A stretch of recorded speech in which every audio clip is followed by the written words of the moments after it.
നമസ്കാരം. പഞ്ചായത്ത് അംഗത്തിലേക്ക് പ്രിയ പ്രേക്ഷകർക്ക് സ്വാഗതം. പഞ്ചായത്ത് അംഗം ഇന്ന് നഗരപ്രമയുടെ കൊല്ലത്താണ്. നമുക്കൊപ്പം LDFനെ പ്രതികരിച്ച് CPMന്റെ സംസ്ഥാന സമിതി അംഗം ശ്രീമതി ചിന്ത ജെറോം നമുക്കൊപ്പം ഇടത് നയം വിശദീകരിക്കാൻ, വികസന നേട്ടങ്ങൾ എന്താണ് എന്ന് വിശദീകരിക്കാൻ നമുക്കൊപ്പം ഉണ്ട്. Advocate B. പ്രദീപ് കുമാർ, അദ്ദേഹം DCCയുടെ ജനറൽ സെക്രട്ടറിയാണ്, കോൺഗ്രസ് നേതാവാണ്. നേരത്തെ KSU ജില്ലാ പ്രസിഡന്റായിരുന്നു, കിഴക്കേക്കല്ലട പഞ്ചായത്തിന്റെ അധ്യക്ഷനായിരുന്നു. ഒപ്പം BJPയുടെ തെക്കൻ മേഖല general secretary advocate Jithin Dev നമുക്കൊപ്പം ഉണ്ട്. BJPയുടെ NDAയുടെ ഇപ്പോഴത്തെ സാഹചര്യം എന്താണ് എന്ന് വിശദീകരിക്കാൻ ആദ്യം ചിന്തയിലേക്ക്. ചിന്ത, വീണ്ടും പഴയപടി തന്നെ ആയിരിക്കുമോ? കൊല്ലം എന്ന് പറഞ്ഞാൽ കോർപ്പറേഷൻ രൂപീകൃതമായ സമയം മുതൽ ഇടതുപക്ഷത്തിനോടൊപ്പം നിൽക്കുന്ന ഒരു കോർപ്പറേഷനാണ്, ഒരു നഗരസഭയാണ്. ഇവിടെ ജനങ്ങൾ ഇടതുപക്ഷത്തിൽ അർപ്പിച്ച വിശ്വാസം പൂർണ്ണമായും തിരിച്ചു നൽകാൻ ഇടതുപക്ഷത്തിന് സാധിച്ചിട്ടുണ്ട്. അതിൽ ദൃശ്യമായി നമ്മുടെ മുമ്പിൽ ഒരുപാട് ഉദാഹരണങ്ങളുണ്ട്. വിശപ്പ് രഹിത നഗരമായി 10 രൂപയ്ക്ക് പ്രഭാത ഭക്ഷണം നൽകുന്ന ഗുഡ് മോർണിംഗ് കൊല്ലം പദ്ധതി മുതൽ ഹൈടെക് ആക്കിയ അംഗനവാടികൾ മുതൽ നമ്മുടെ കോർപ്പറേഷൻ തന്നെ സ്വന്തമായ IT പാർക്ക് തുടങ്ങുകയും സ്കിൽടെക് ദീപങ്ങൾ പോലെയുള്ള പദ്ധതികൾ ചെറുപ്പത്തിന് നൽകുകയും തൊഴിൽ മേള സംഘടിപ്പിച്ചുകൊണ്ട് തൊഴിലവസരങ്ങൾ ചെറുപ്പത്തിന് കൊടുക്കുകയും. ശരി, പ്രദീപ് കുമാർ, വികസനമാണ് LDF മുന്നോട്ട് വയ്ക്കുന്നത്. അപ്പോൾ രാഷ്ട്രീയം ഇവിടെ ചർച്ചയല്ലേ? വികസനത്തിനായിരിക്കും വോട്ട്? തീർച്ചയായിട്ടും വികസനത്തിന് ആണ് ഒരു തെരഞ്ഞെടുപ്പ് വയ്ക്കുന്ന ആദ്യത്തെ ലക്ഷ്യം. അടിസ്ഥാനപരമായി മാലിന്യ സംസ്കരണത്തിന് വേണ്ടി എന്ത് പദ്ധതിയാണ് ചെയ്തത്? കുടിവെള്ളത്തിന് വേണ്ടിയിട്ട് ഈ 20 വർഷത്തിനിടയ്ക്ക് എടുത്തു പറയാവുന്ന എന്ത് പദ്ധതിയാണ് ചെയ്തത്? ശരി, അങ്ങനെയെങ്കിൽ ഇത്തവണ UDFന് കൊല്ലത്ത് നഗരസഭയിൽ സാധ്യതയുണ്ട് എന്നാണ് താങ്കൾ വിശദീകരിക്കാൻ ശ്രമിക്കുന്നത്. 30-ലധികം സീറ്റ് നേടി കൊല്ലം കോർപ്പറേഷൻ ഐക്യ ജനാധിപത്യ മുന്നണി. ശ്രീ ജിതിൻ ദേവ്, എന്താണ് BJPയുടെ NDAയുടെ സാധ്യത? ഇപ്പോൾ സമീപകാലത്ത് ഒരല്പം നേട്ടമുണ്ടാക്കാൻ കൊല്ലം നഗരസഭയിൽ നിങ്ങൾ കഴിഞ്ഞു, പക്ഷേ അത് നിലനിർത്താൻ കഴിയുമോ? ഈ ജില്ലയുടെ ചരിത്രം പരിശോധിച്ചാൽ ഗ്രാജ്വലി ഗ്രോത്ത് ഉണ്ടാകുന്ന ഏക രാഷ്ട്രീയ പ്രസ്ഥാനം ഭാരതീയ ജനതാ പാർട്ടിയാണ്. നോക്കൂ, 3 ദശകങ്ങൾ കാലഘട്ടമാണ് കൊല്ലം കോർപ്പറേഷൻ ഭരിക്കാൻ ഇടതുപക്ഷ ജനാധിപത്യ മുന്നണിക്ക് അവസരം ലഭിച്ചത്. പക്ഷേ ഈ 3 ദശകങ്ങൾ നാം പരിശോധിച്ചു കഴിഞ്ഞാൽ അഴിമതി, സ്വജനപക്ഷാപാതം, അതേപോലെ തന്നെ ധൂർത്ത്, ഈ 3 കാര്യങ്ങൾ നമുക്ക് കാണാൻ സാധിക്കും. ഇത് 3 മുഖമുദ്രയാക്കിക്കൊണ്ടാണ് കഴിഞ്ഞ 30 വർഷമായിട്ട് കൊല്ലം മുനിസിപ്പാലിറ്റി ആയ സമയത്തും കോർപ്പറേഷൻ ആയ സമയത്തും ഇടതുപക്ഷ ഭരണം മുന്നോട്ട് പോകുന്നത്. ഇതിനെതിരെ ഏതെങ്കിലും തരത്തിൽ പ്രതികരിക്കേണ്ടുന്ന പ്രതിപക്ഷ പാർട്ടി കോൺഗ്രസ് കഴിഞ്ഞ കാലങ്ങളിൽ നാളിതുവരെ യാതൊരു തരത്തിലുള്ള പ്രതികരണവുമില്ലാതെ ഒരു മൗനി ബാബയായിട്ടുള്ള ഒരു പ്രതിപക്ഷ നേതാവിന്റെ നേതൃത്വത്തിൽ ഈ അഴിമതിക്കെല്ലാം കൊടപിടിച്ചു കൊടുക്കുന്ന സമീപനമാണ് ഉണ്ടായിട്ടുള്ളത്. നമുക്ക് ചോദ്യങ്ങളിലേക്ക് പോകാൻ തോന്നുന്നു. ടൗൺ ഹാൾ നവീകരണത്തിൽ 1,97,00,000 രൂപയുടെ കരാർ ടെൻഡർ വിളിക്കാതെ ഒരു കമ്പനിക്ക് നൽകി എന്നുള്ള വളരെ വലിയ ഒരു ഗുരുതരമായ അഴിമതി. ഈ ടെൻഡർ ഇല്ലാതെ ഇപ്പോൾ ഒരു പദ്ധതി മാത്രമാണ് ചൂണ്ടിക്കാണിക്കുന്നത്. അങ്ങനെ ആക്ഷേപങ്ങൾ നഗരസഭയ്ക്കെതിരെ ഉണ്ടോ? അങ്ങനെ യാതൊരു ആക്ഷേപവും കൊല്ലം നഗരസഭയെ സംബന്ധിച്ചില്ല. സംസാരിക്കുന്ന രേഖ നിങ്ങൾ അത് വായിച്ചു നോക്കൂ. ഞാൻ അതിന് മറുപടി വായിച്ചു നോക്കൂ. ഞാൻ ഉന്നയിക്കുന്നത് വസ്തുതാപരമായ രേഖ വെച്ചിട്ടുള്ള കാര്യമാണ്. ശരി, അത്ഭുതം തോന്നുന്നുണ്ട്. കാരണം ഇദ്ദേഹം BJPയുടെ പ്രവർത്തകനായി കുറച്ചധികം നാളായി ഇവിടെയുണ്ട്. ഒരു വിജിലൻസ് കേസ് കൊടുത്തിരുന്നെങ്കിൽ ഒരു വിജിലൻസ് കേസ് കൊടുത്തിരുന്നെങ്കിൽ ഈ ബുദ്ധിമുട്ടൊന്നും ഉണ്ടാകില്ലായിരുന്നു. ഒരു വിജിലൻസ് കേസ് കൊടുക്കാൻ എന്തായിരുന്നു തടസ്സം? പിണറായി വിജയന്റെ വിജിലൻസിനെയാണോ ഞങ്ങൾ വിശ്വസിക്കേണ്ടത്? നീതി വ്യവസ്ഥയെ വിശ്വസിക്കുന്നുണ്ടോ? നിങ്ങൾ ഭരണഘടനയെ വിശ്വസിക്കാത്തതുപോലെ ഒന്നും വിശ്വസിക്കുന്നില്ല.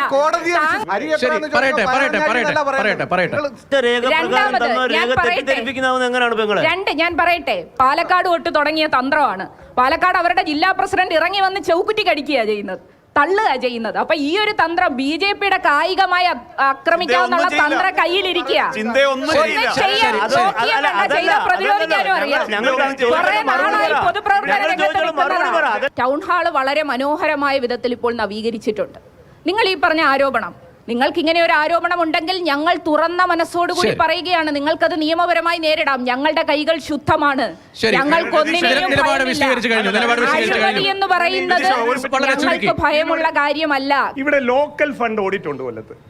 ലോക്കൽ ഫണ്ട് ഓഡിറ്റ് നിങ്ങളൊന്ന് എടുത്ത് വെച്ച് വായിച്ചു നോക്കണം, ഓൺലൈനിൽ കിട്ടുന്നതാണ്. കേരളത്തിലെ വിജിലൻസ് ഒരു അഴിമതി അന്വേഷിച്ച, പ്രത്യേകിച്ച് LDF ഭരിക്കുന്ന ഒരു കോർപ്പറേഷനിൽ അഴിമതി അന്വേഷിച്ച് എവിടെ എത്തുമെന്നറിയാം. ഇതൊന്ന് പരിശോധിച്ച് നോക്കിയാൽ അതിൻ്റെ ഓഡിറ്റ് ഒബ്ജക്ഷൻ വായിച്ചാൽ തീരത്തില്ല.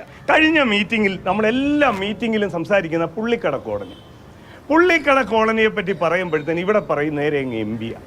എൻ്റെ കയ്യിലിരിക്കുന്നത് ഒരു 12/5/2017 നടന്ന MP-യുടെ അധ്യക്ഷതയിൽ MLA ഉണ്ട്, കോർപ്പറേഷൻ മേയറുണ്ട്. ആ മേയറുടെ പേര്, പങ്കെടുത്ത മേയറുടെ പേര് ഹണി ബെഞ്ചമിൻ.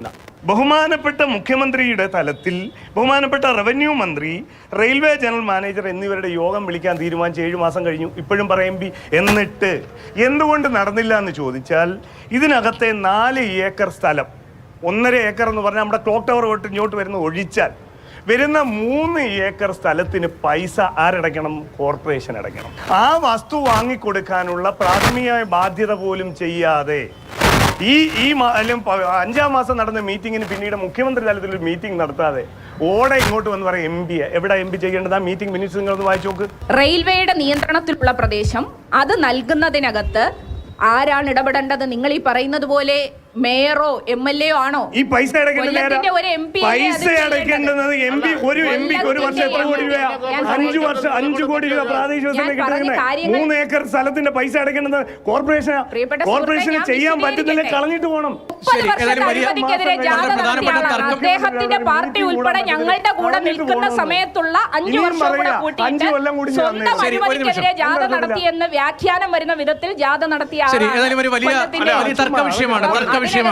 ഈ 1,97,00,000 രൂപയ്ക്ക് ടെൻഡർ കൊടുത്തത് ഏതെങ്കിലും തരത്തിലുള്ള നോട്ടിഫിക്കേഷൻ, അതായത് കൊല്ലം ടെൻഡർ വിളിച്ചിട്ടാണോ? അല്ല, നിയമപരമായ നടപടി കൈകൾ ശുദ്ധമാണ് എന്ന് ഇടതുമുന്നണി വിശദീകരിക്കുകയാണല്ലോ. അപ്പൊ പിന്നെ അല്ല, നിയമപരമായി നടപടി സ്വീകരിക്കാമല്ലോ.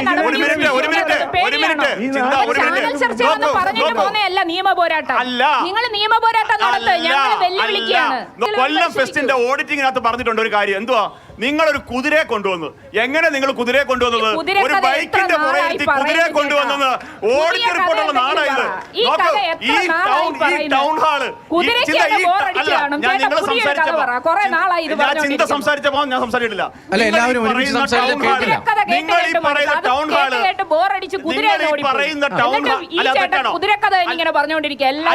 അല്ല ചിന്ത, അത് തെറ്റാണോ? വിജിലൻസ് അന്വേഷിക്കുന്നു, എല്ലാ അന്വേഷണത്തിന്റെയും അടിസ്ഥാനത്തിൽ പച്ചക്കള്ളമാണെന്ന് തെളിയുന്നു. പച്ചക്കള്ളമാണ്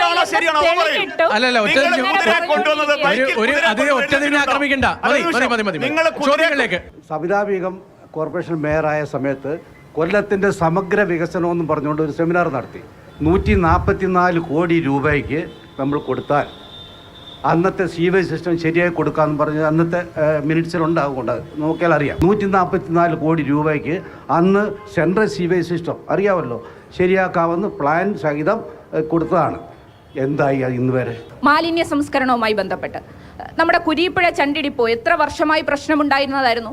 അവിടെ ബയോമൈനിങ് നടത്തി എത്രയോ വർഷങ്ങളായി കുന്നുകൂടി കിടന്നിരുന്ന വേസ്റ്റ് മാലിന്യങ്ങളെല്ലാം മാറ്റി അവിടെ ഇപ്പോൾ പൂന്തോട്ടമായി IT പാർക്ക് തുടങ്ങാൻ പറ്റുന്ന വിധത്തിലേക്ക് അവിടെ കാര്യങ്ങൾ എത്തി നിൽക്കുകയാണ്. അവിടെ BPCL-മായി ധാരണയായി തീർച്ചയായും മാലിന്യ സംസ്കരണത്തിന് ആവശ്യമായ പ്രവർത്തനങ്ങൾ നടന്നു വരികയാണ്. മാലിന്യ സംസ്കരണവുമായി ലോകത്തിന് മുമ്പിൽ മാതൃകയാക്കാൻ കഴിയുന്ന തരത്തിലേക്കാണ് നമ്മുടെ ഇവിടെ കൊല്ലത്തെ ഇടപെടൽ നടത്തുന്നത്. നിങ്ങളൊന്ന് കുരീപ്പുഴ ചണ്ടിടിപ്പോയിൽ പോയി നോക്കൂ, അവിടെ വന്ന മാറ്റം കാണൂ. ഞാൻ ചോദിച്ചത് BPCL-യുമായിട്ട് അവിടെ ധാരണ ഒപ്പുവെച്ചിരിക്കുകയാണ്. എന്തെങ്കിലുമൊക്കെ പറയാതെ അവിടെ BPCL-യുമായിട്ട് ധാരണാപത്രം അവിടെ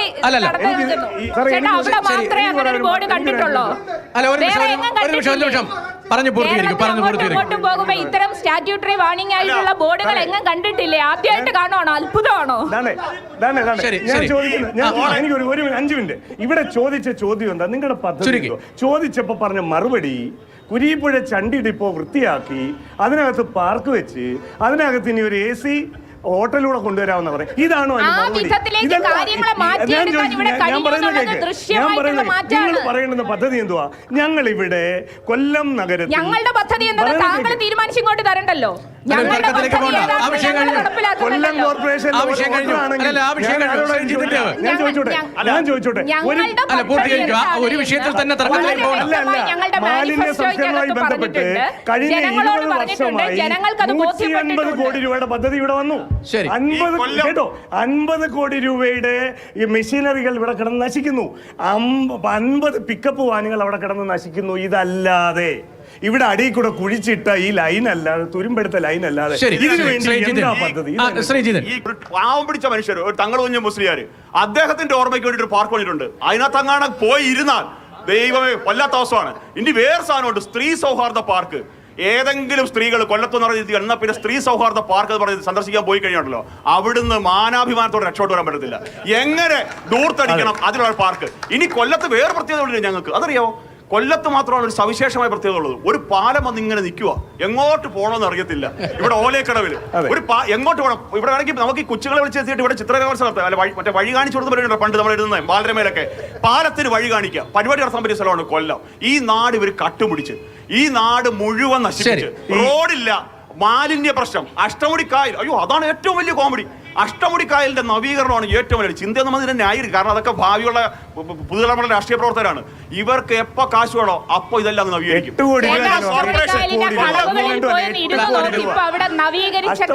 അഷ്ടമുടിക്കായലിലേക്ക് കൊണ്ടിറക്കിയത് 8 കോടി രൂപയാ. എവിടെ പോയി?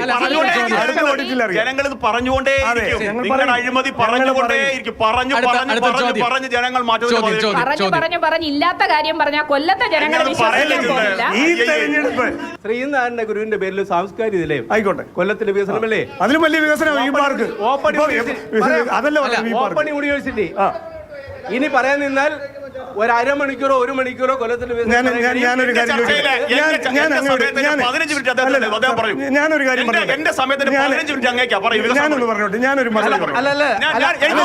ഇത്രയും ആവേശമൊക്കെ കാണിച്ചപ്പോഴും ഞാൻ കരുതിയത് ഇപ്പൊ ഒരു ലുക്കൌട്ട് നോട്ടീസ് എല്ലാത്തും കാണുന്നുണ്ട്. എന്താണ് അങ്ങയുടെ പ്രതികരണം?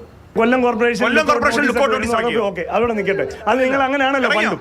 സാറേ, ഞാൻ പറഞ്ഞതിന് മറുപടി. സാറേ, സുസ്ഥിര വികസനം ഇതാണ്ടേ, എനിക്ക് മറുപടി കിട്ടും. സുസ്ഥിര വികസനം എന്ന് പറഞ്ഞാൽ ഞാൻ മനസ്സിലാക്കുന്നത് ആരോഗ്യരംഗത്ത് 20 കോടി രൂപയ്ക്ക് ഒരു ഹോസ്പിറ്റൽ കെട്ടിടം പണിയുക എന്നുള്ളതല്ല, മറിച്ച് അവിടെ എത്രമാത്രം രോഗികൾക്ക്, എത്രമാത്രം ജനങ്ങൾക്ക് അതുകൊണ്ടുള്ള ഗുണം കിട്ടുക എന്നുള്ളതാണ് സുസ്ഥിര വികസനം എന്ന് പറയുന്നത് ഞാൻ മനസ്സിലാക്കിയിട്ടുള്ളൂ. സാർ, ഒരു കാര്യം മനസ്സിലാക്കേണ്ടത്, ഇവിടുത്തെ ഇപ്പം നമ്മളെല്ലാം ചർച്ച ചെയ്യുക, ഇവിടുത്തെ പൊതു മാർക്കറ്റിലെ വെളിച്ചെണ്ണയുടെ വില ആരെങ്കിലും ചർച്ച ചെയ്തോ?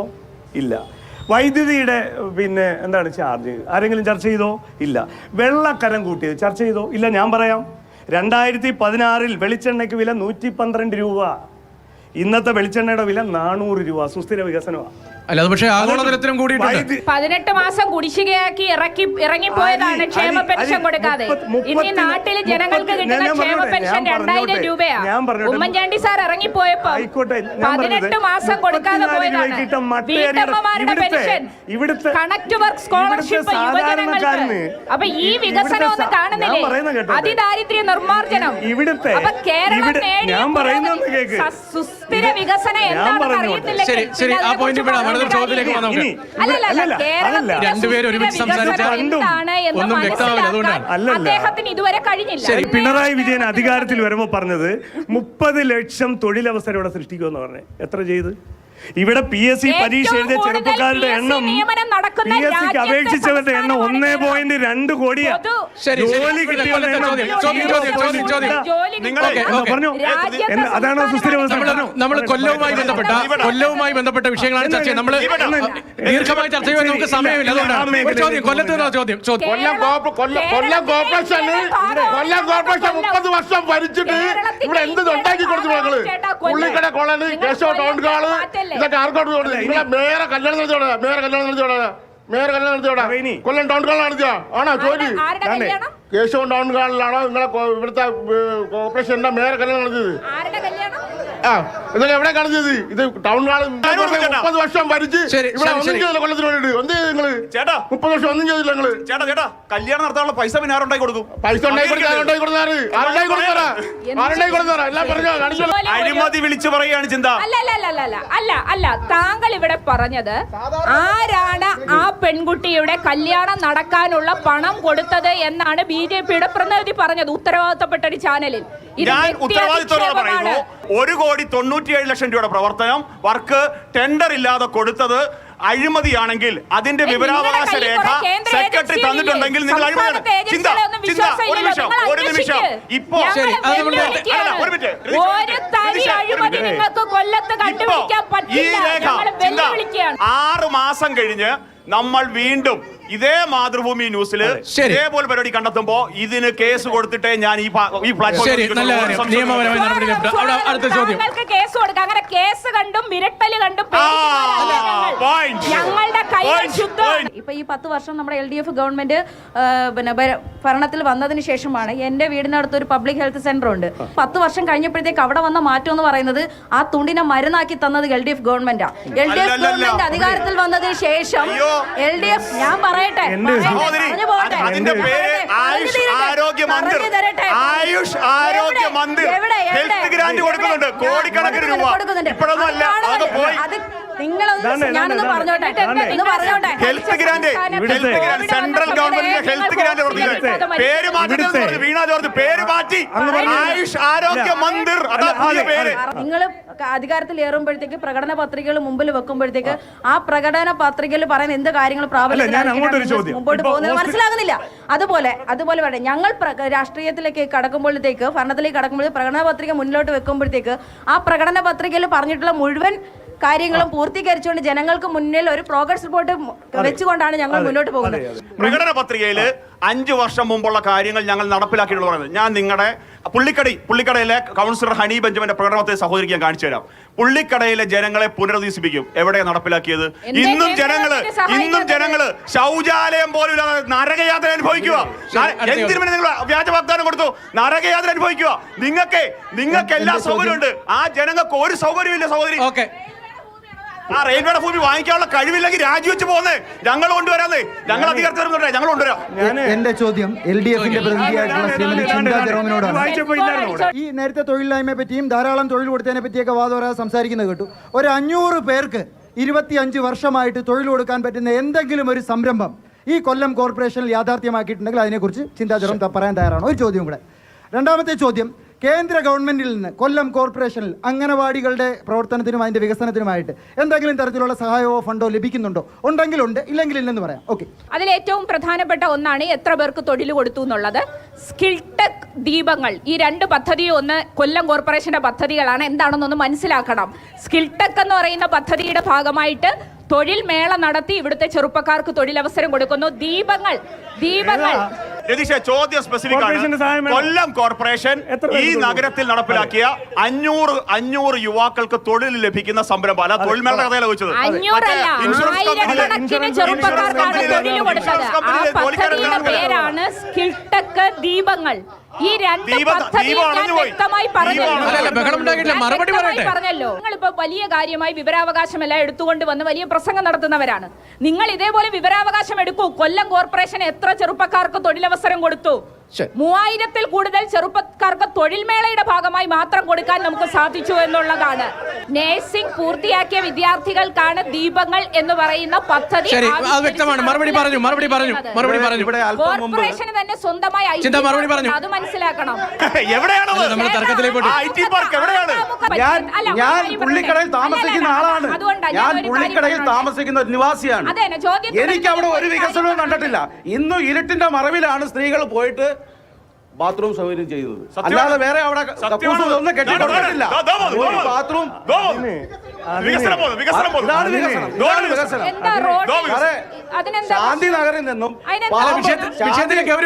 ശാന്തിനഗറിൽ നിന്നും പാമ്പഴഞ്ഞ് പുള്ളിക്കടയിലേക്ക് മതിൽ വഴി കയറുന്നു പരാതി കൊടുത്തത് ഞാനാ. എന്റെ പേരിലാണ്, ബിജു ആൽഫ്രഡ് എന്ന പേരിലാണ് കൊടുത്തത്. അത് എപ്പോ ഏറ്റെടുത്തിരിക്കുകയാണ് ഹണി ബെഞ്ചമിൻ മാഡം. മാഡം പറഞ്ഞിട്ടാണ് ആ മരങ്ങളെല്ലാം വെട്ടി അവർക്കുള്ള സൗകര്യം ചെയ്തത്. ആ പരാതി കൊടുത്ത വ്യക്തിയാണ് ഞാൻ. ഇതിപ്പോ കൊല്ലം കോർപ്പറേഷനിലെ തെരഞ്ഞെടുപ്പുമായി ബന്ധപ്പെട്ടുള്ള ചർച്ചയാണ് നടക്കുന്നത്. അപ്പോൾ നമ്മൾ ചർച്ച ചെയ്യേണ്ടുന്നത് നേരത്തെ പറഞ്ഞത് 1 മാലിന്യം, 2 ഞാൻ ചോദിക്കുന്നു കുടിവെള്ളം 7 ദിവസവും കിട്ടിയിട്ടുള്ള ആരെങ്കിലും കോർപ്പറേഷൻ പൈപ്പിൽ നിന്ന് കിട്ടിയിട്ടുള്ള ആരെങ്കിലും ഉണ്ടെങ്കിൽ ഒന്ന് കൈവക്ക്. ഇതെന്താ കിട്ടിയിട്ടുണ്ടോ സാറേ? എന്താ സാറേ ഞങ്ങളുടെ എന്താ മറുപടി എന്ന് ചോദിച്ചാൽ സാറിന് കിട്ടും. എന്താണെന്നറിയോ? ഞാൻ അനുഭവമുള്ള ശാസ്താംകോട്ട കായലിലെ മോട്ടോർ ഒന്ന് കേടായാൽ അന്നേ ദിവസം കൊല്ലം നഗരത്തിൽ വെള്ളം കുടിക്കില്ല. ശാസ്താംകോട്ട കായലിലെ പമ്പിങ് നിന്നാൽ ഇതിന് പകരമായിട്ട് ഇവർ കൊണ്ടുവന്ന ഏതാ ഞാങ്കടവ് പദ്ധതി. ആ പദ്ധതി കുമ്പളത്ത് നിങ്ങോട്ട് 1 കിലോമീറ്റർ പൈപ്പിട്ടില്ലെന്നാ ഇപ്പൊ പറയുന്ന കാര്യം. ചോദിക്കാനുള്ളത് BJP പ്രതിനിധികളാണ്. നിങ്ങൾ പേരിടുന്ന കാര്യത്തിൽ LDF ഭയങ്കര സംഭവം എന്ന് പറയുന്നത്, അതിനേക്കാൾ വലിയ സംഭവമാണ് നിങ്ങൾ ആ ഹെൽത്ത് സെന്റർ സബ് സെന്റർ ആണ്. ഇപ്പൊ ഞാനും നിങ്ങൾ സംസാരിക്കുന്ന ഈ നിമിഷം വരെയും നാഷണൽ ഹെൽത്ത് മിഷൻ എന്ന് 1 രൂപ പോലും ആ സംരംഭത്തിന് കിട്ടിയിട്ടില്ല. അത് കോർപ്പറേഷന്റെ ഫണ്ട് ഉപയോഗിച്ച് ചെയ്തതാണ്. നോക്കൂ, നാഷണൽ ഹെൽത്ത് മിഷൻ ഗ്രാൻഡ് ആയിട്ട് കേരളത്തിൽ 1 രൂപ പോലും കിട്ടിയിട്ടില്ല എന്ന് തെളിയിക്കാൻ അങ്ങേക്ക് സാധിക്കും? കിട്ടിയിട്ടില്ല. ഞാൻ അങ്ങ് പറയുന്ന ഏത് സ്ഥലത്ത് വരാൻ നാഷണൽ ഹെൽത്ത് അപ്പോൾ ആ വീണ ജോർജിനെ പുറത്താക്കണം. പിന്നെ എന്തിനാണ് ഇവർ ഈ ആയുഷ്മാൻ ആരോഗ്യം എഴുതി വെക്കുന്നത്? എന്റെ നാട്ടിൽ അതുകൊണ്ട് പോയിന്റ് ഇത്രേ ഉള്ളൂ. അടിസ്ഥാന സൗകര്യ വികസനമില്ലായ്മ, അഴിമതി. ഒരു നിമിഷം, അഴിമതി ഇതാണ്. ഈ കഴിഞ്ഞ 20 വർഷവും കോൺഗ്രസ് പ്രതിപക്ഷത്തിരിക്കുമ്പോൾ കൊല്ലം കോർപ്പറേഷനിലെ ജനങ്ങൾക്കെതിരായി നടത്തുന്ന മുഴുവൻ കാര്യങ്ങൾക്കെതിരെ ഇവിടെ കോൺഗ്രസ് സമരം നടത്തിയിട്ടുണ്ട്. ഒരു ഐക്യ ജനാധിപത്യ മുന്നണി ഒരു കുറ്റപത്രം ഇവിടെ തയ്യാറാക്കിയിട്ടുണ്ട്. ആ കുറ്റപത്രത്തിന്റെ അടിസ്ഥാനത്തിൽ കോൺഗ്രസ് ഒരു വെച്ചിട്ടുണ്ട്. ഇവിടുത്തെ പൊതുജനങ്ങളുടെ മുമ്പിലേക്ക് അത് സമർപ്പിച്ചിട്ടുണ്ട്. ഈ വരുന്ന തെരഞ്ഞെടുപ്പിൽ കൊല്ലത്തെ ജനങ്ങൾ വിധിയെഴുതും. ഇച്ഛാശക്തിയുള്ള ആജ്ഞാശക്തിയുള്ള ഐക്യ ജനാധിപത്യ മുന്നണിയുടെ ഒരു കോർപ്പറേഷൻ മേയർ ഉണ്ടാവും. ഇവിടെ മാറും. BJPയുടെ മുദ്രാവാക്യത്തിൽ പറഞ്ഞത് മാറാത്തത് മാറും. അത് BJPയുടെ മുദ്രാവാക്യം. അങ്ങ് BJP ആയോ? അല്ലല്ല, സമയമില്ല. ഞാനിത് വൈൻഡപ്പ് ചെയ്യാൻ പോവാണ്. ഭാവിയില് ത്രിദീപ് ചെയ്ത് വിളിക്കേണ്ടി വരുമോ? ഭാവിയില് ത്രിദീപ് ചെയ്ത് വിളിക്കേണ്ടി വരുമോ? അത് നിങ്ങൾ രണ്ടുപേരും ഇപ്പോഴേ മാറണോ ഭാവിയിൽ മാറണോ എന്നുള്ള പിന്നീട് തീരുമാനിക്കും. BJP കോൺഗ്രസ് ശരി, നമുക്ക് വൈൻഡപ്പ് ചെയ്യാം. പുള്ളിക്കട ഉന്നതിയുമായി ബന്ധപ്പെട്ട വിഷയത്തിനകത്ത് മറുപടി പറയേണ്ടത് BJPയും കോൺഗ്രസുമാണ്. ആ ഭൂമി എന്ന് പറയുന്നത് റെയിൽവേയുടെ കൈവശം ഇരിക്കുന്നതാണ്. അതിന് MPയും കേന്ദ്ര ഗവൺമെന്റുമാണ് നിലപാട് സ്വീകരിക്കുന്നത്. കൊല്ലം കോർപ്പറേഷൻ കഴിവിന്റെ പരമാവധി ഉപയോഗിച്ച് കൗൺസിലർ ശ്രീമതി ഹണിയും മുൻ മേയർ ശ്രീമതി പ്രസന്ന ഏണസ്റ്റും ഏറ്റവും വ്യക്തമായി ഇടപെട്ട് അതിനകത്ത് ഇടപെട്ടുകൊണ്ടിരിക്കുകയാണ്. ശരി, ഏതായാലും പഞ്ചായത്ത് അംഗം കൊല്ലത്തിന്റെ യഥാർത്ഥ രാഷ്ട്രീയ ചിത്രമാണ്. അത്തരമൊരു ചർച്ചയാണ്, അത്തരം ചോദ്യങ്ങളാണ് വന്നത്. പങ്കെടുത്ത അതിഥികൾക്ക് സദസ്സിന് നന്ദി.